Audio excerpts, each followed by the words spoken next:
بہت پرانے زمانے کی بات ہے۔ ایک نیک شخص کے گھر میں ایک غلام رہتا تھا۔ وہ غلام بہت غریب، کمزور اور دنیاوی لحاظ سے بے حیثیت تھا، لیکن اس کا دل اللہ کے ذکر سے لبریز تھا۔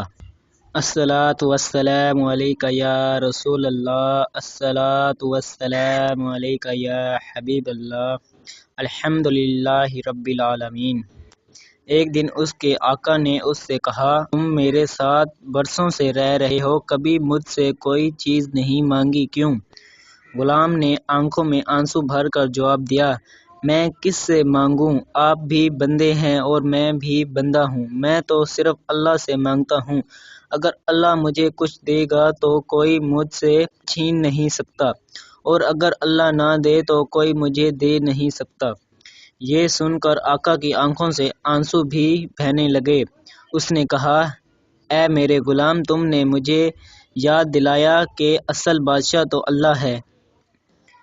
آج سے تم آزاد ہو، کیونکہ